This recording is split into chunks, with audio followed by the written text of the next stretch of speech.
The summer sun beat down mercilessly as I wiped sweat from my brow. The rhythmic squeak of my sneakers against the asphalt echoed in the still air.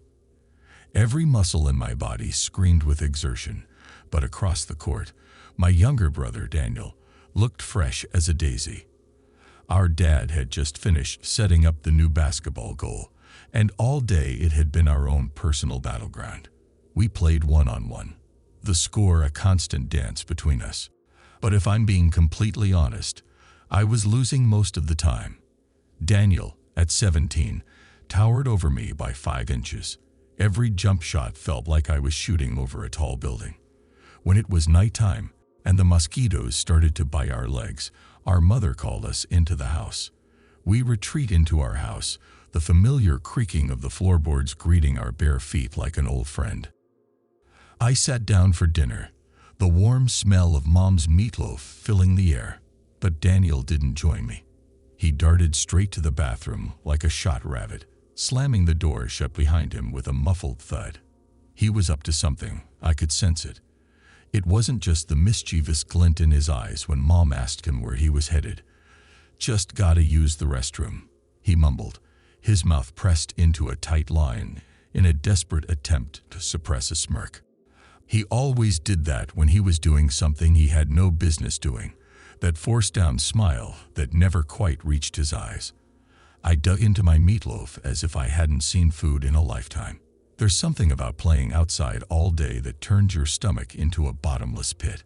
Mom's smile flickered slightly across the table as she watched me devour my dinner. "How do you like it?" she asked, her voice laced with a hint of amusement I couldn't quite place. "It's amazing," I mumbled, my mouth full. Truth be told, the meatloaf tasted a little off tonight, but I didn't care.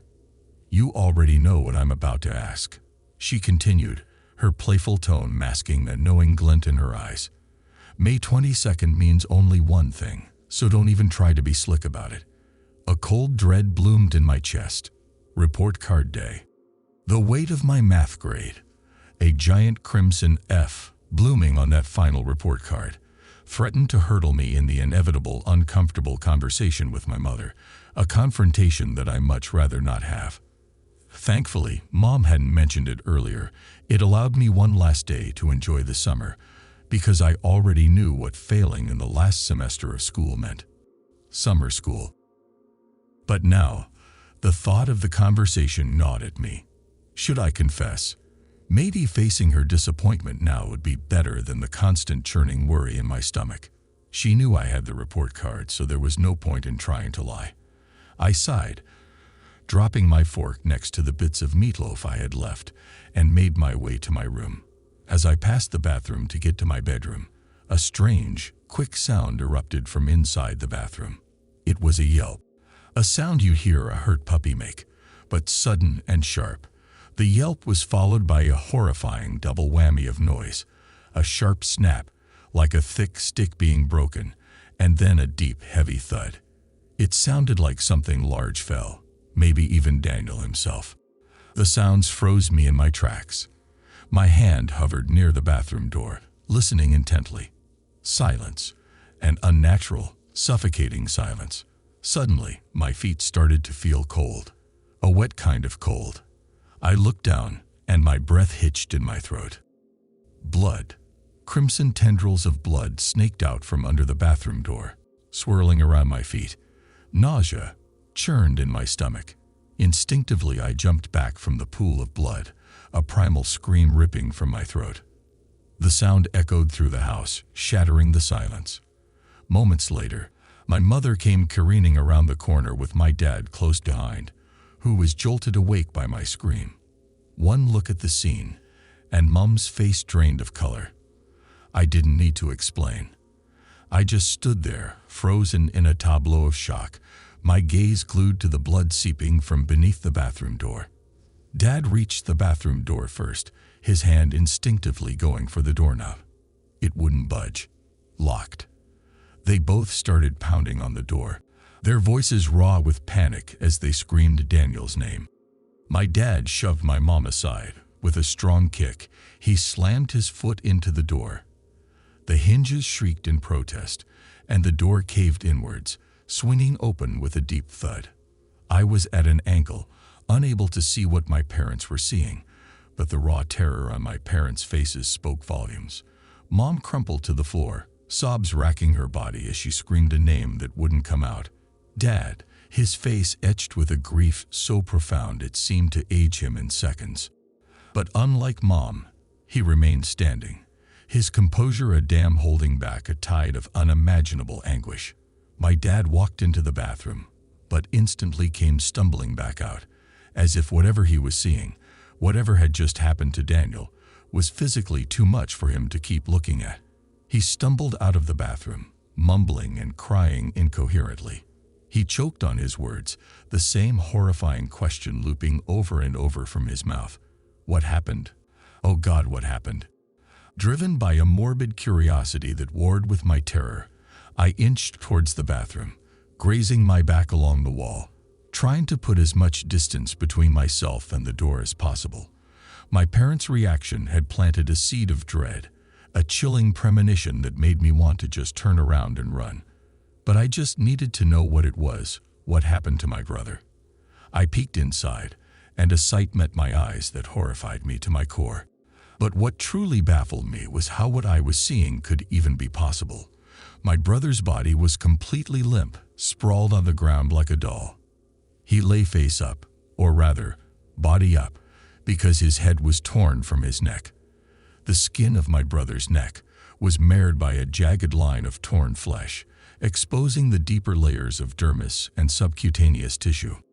Arterial blood gushed from the open wound, spattering the surrounding area in a macabre display of crimson.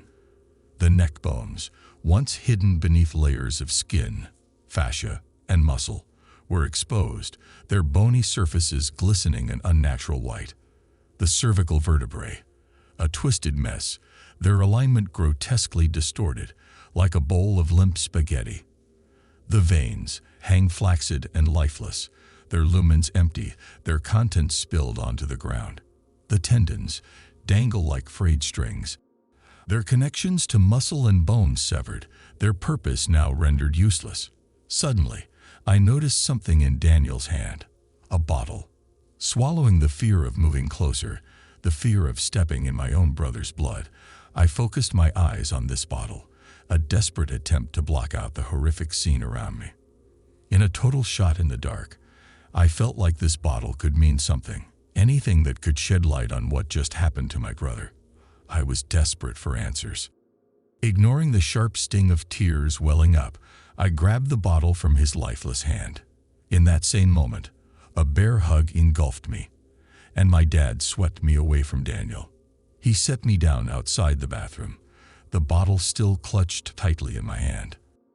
"I need you to be brave for me, buddy," my dad said, holding back the emotion in his voice. "We need to call the police right now." Though my vision blurred with tears, I knew from his strained voice that he already knew explaining what happened to Daniel would be really difficult, because none of us knew what happened. The scene outside our house became a blur of flashing lights and shouting voices. A swarm of police officers descended, their movements practiced and urgent. Before I knew it, cold metal clicked around my wrists, the bite of the handcuffs a stark contrast to the growing numbness in my brain. Murder. That was the accusation hanging heavy in the air, a word that felt utterly inadequate to describe the grotesque scene I'd witnessed in the bathroom. This was something else entirely, something horrifying and inexplicable. They herded us all into separate squad cars, the silence broken only by the rhythmic whoosh of sirens. At the station, the sterile interrogation room felt like a world away from the chaos at home. Questions came rapid fire. What happened? Did we see anything? Did we know anything about the incident? My answers were a jumbled mess, a broken record replaying the same horrifying scene over and over. None of us could explain what had happened, only describe the aftermath etched into our very souls. Police had no evidence against us, so we were eventually let go. The house became a morbid monument, sealed off with yellow police tape. Detectives swarmed the scene. Forensics teams followed, their task a grim cleanup of a horror we couldn't even begin to understand. We, the displaced remnants of a shattered family, moved at my Aunt Jenny's house. The silence there was suffocating, a stark contrast to the cacophony of emotions within me. My mother retreated into a shell of grief, her voice a silent echo in the halls of her own memory. My father sought solace at the bottom of a bottle, the amber liquid a poor substitute for the son he'd lost. The world spun on its axis, oblivious to the gaping wound ripped into our lives. We were left to navigate the wreckage, each of us adrift in a sea of our own private hell. I found myself sitting alone in one of the spare bedrooms in my aunt's house. Sleep was a distant dream, replaced by a churning mix of fear and morbid curiosity. My eyes darted to the small bottle in my hand. The label on the bottle read, "Project Muralash," in bold, black letters. Above it was an image, an eagle, its talons bound with blue and red ribbons, perched beneath a circle filled with 14 stars. The logo made me remember something. It had been a while, years even, but I knew exactly where I'd seen the image before. My dad never told us where he worked. His schedule was a chaotic dance of early mornings and late nights, but on the rare occasion I glimpsed him leaving, a glimpse of that very same logo on his work uniform. A cold dread snaked its way through me. The pieces were starting to fall into place, and the picture they painted was terrifying. The cool night air slapped me in the face as I stepped outside of my aunt's house, the smell of stale cigarette smoke hanging heavy in the air. Dad sat hunched in a rickety lawn chair, the flickering orange glow of the cigarette the only light illuminating his face. It was a face I no longer recognized, etched with lines of worry and a dark despair I'd never seen before. "Dad," my voice sounded rusty in the silence. He looked up with a start, his eyes red-rimmed and vacant. "Huh," he grunted, a single syllable that spoke volumes about his state. I took a deep breath, the small bottle in my pocket burning a hole through the fabric. "There's something I found." My voice faltered. "What is it, son?"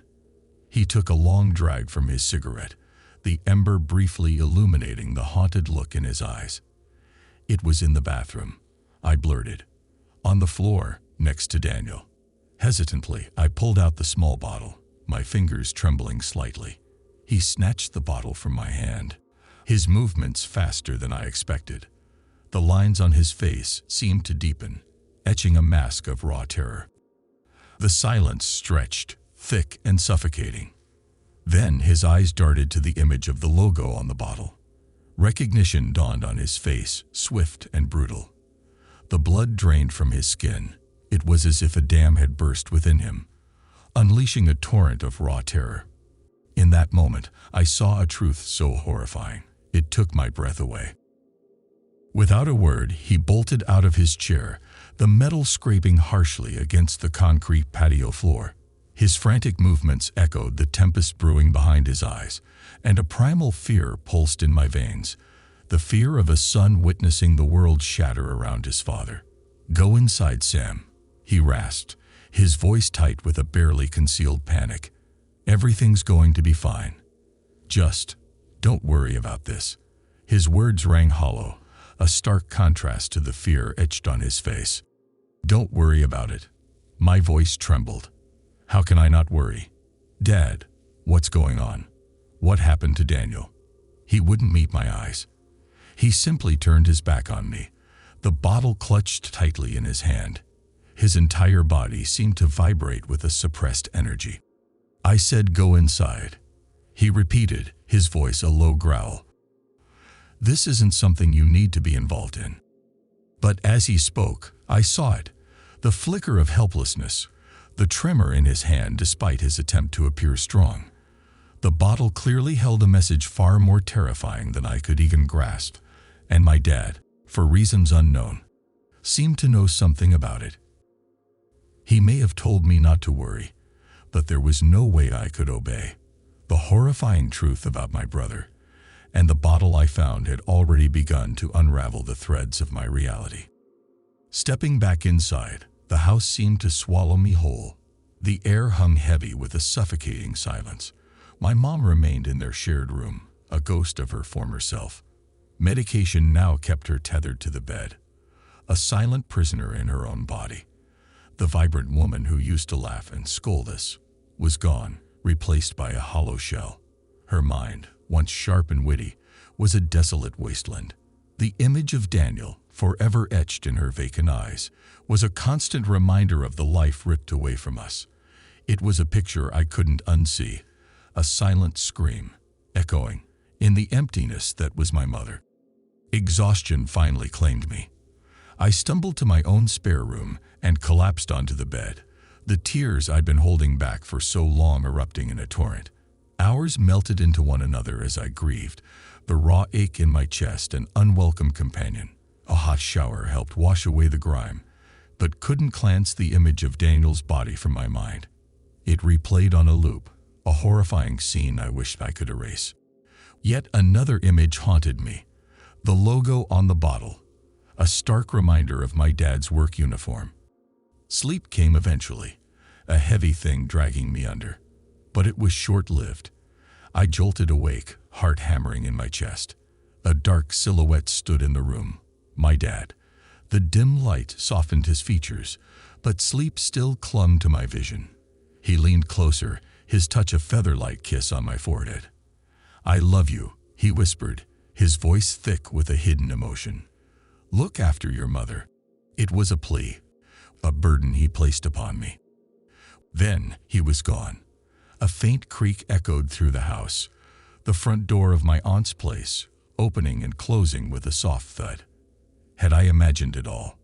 The lingering warmth on my forehead told me otherwise. My father had been here, and the weight of his unspoken truth settled heavily on my shoulders. He was gone, leaving behind a trail of unanswered questions and a chilling certainty. The logo, the bottle, his absence, they were all pieces of a puzzle far more sinister than I could have ever imagined. That was 6 months ago. My father hasn't come back since. A few months after my dad left my aunt's house, my mother and I were finally permitted to return to our home. When the authorities deemed it safe for us to return, the bloodstain was the first thing I noticed upon stepping back into the bathroom. It was a small, unyielding circle, a constant silent reminder of the brother I had lost. Today, though, I found something. In my dad's office, hidden beneath a jumble of clothes, was a laptop. I'd been searching the house for answers, and I think I just found them. My fingers trembled as I navigated the dusty labyrinth of the laptop's files. Then, a single folder jolted me. No label, just a stark black icon that sent a shiver down my spine. With a bated breath, I clicked it open. A torrent of cryptic files spilled onto the screen, each name a whispered secret. One in particular snagged my attention. Project_Neuralash. My mind raced back to the image of the bottle, the chilling logo etched into its surface. Curiosity, laced with a prickle of dread, propelled me forward. I double-clicked the file, and a wave of documents, images, and data flooded the screen. It was a rabbit hole, a digital vault overflowing with classified information. Research logs, internal memos, and chillingly detailed reports, all centered around a single, horrifying project, Neuralash. Panic clawed at my throat as I saw my father's name woven throughout the files. He wasn't just a researcher. He was deep in the heart of this clandestine operation, a key player in the development of a potent, government-sanctioned bioweapon. The documents explained that Neuralash, a weaponized toxin designed to orchestrate a symphony of suffering within its victim. Uncontrollable muscle spasms, racking the body, causing the neck and head to spin uncontrollably until the vertebrae tears, resulting in self-decapitation. Paralysis, or worse, awaited those that got exposed to this pathogen. The reports detailed the potential for contamination, the ways this pathogen could infiltrate the body. But the most chilling section focused on the mechanism of action. Neuralash targeted the central nervous system, disrupting the dance of nerve signals. Its primary targets were the neck and spinal muscles, a strike designed to leave its victim a broken marionette, forever frozen in a grotesque tableau of pain. I then came across an email exchange between my father and an anonymous colleague. It was a message from my father to his colleague, expressing his desperate decision to protect his family. Subject: urgent. Neurotoxin missing. Dear R.I.N, my hands shake as I type this. The weight of my decision sits heavy on my chest, but my conscience is clear. The recent security breach at the lab made it horrifyingly clear. Neurolash cannot be contained. We're playing with fire, and I fear the flames are about to engulf us all. I've done something drastic. I've taken a small sample of the neurotoxin. Don't try to retrieve it. I've hidden it somewhere, but I won't leave it there for long, just until I can find a better place to hide it. I know you must think I'm betraying you, but my family, their safety is my #1 priority. Neurolash in the wrong hands is a nightmare beyond comprehension. This isn't about abandoning the mission. Consider it a desperate gamble, a chance to buy time, to find a way to dismantle this weaponized nightmare at its core, to expose the truth before it's too late. Please, R.I.N, if you receive this, understand. You have a family too. Trust me, this is the only way to keep them safe. For now, silence is our only weapon. I'll find a way to contact you again, but for now, our families come first. Yours sincerely, John. The realization pressed down on me. The bathroom, the twisted remains of my brother, the chilling bottle with its cryptic logo, all of it clicked into place. Project Neurolash. This government-sanctioned nightmare was the twisted answer, weaving through the tapestry of my brother's tragedy. My father, his disappearance wasn't random. It was the consequence of his actions, a desperate bid to shield us from the fallout of his own guilt. The email spoke of unimaginable consequences, and a terrifying picture emerged. My father, a man burdened by a secret so heavy it shattered him. Slamming the laptop shut, a single question echoed in the silence. Would my father ever come back home? Maybe someday, but a certainty settled in my gut. How could he? I mean, how could any man come back home after making such a horrible and stupid mistake? The poorly hidden bottle, the neurotoxin it contained, it was all my father's doing. He brought this danger into our home, and it had taken Daniel from us. The image of my dad in my room, that night at my aunt's house, as he told me to take care of my mother, his tear-filled eyes, his trembling hands, it wasn't just fear I saw then. It was guilt.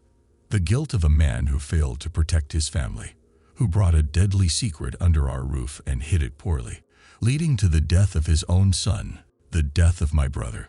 My father hadn't vanished on a mission or run from punishment. He couldn't bear to face the consequences of his actions, the weight of his son's death hanging heavy on his conscience. He left, consumed by guilt, a self-imposed exile for the unforgivable mistake that tore our family apart.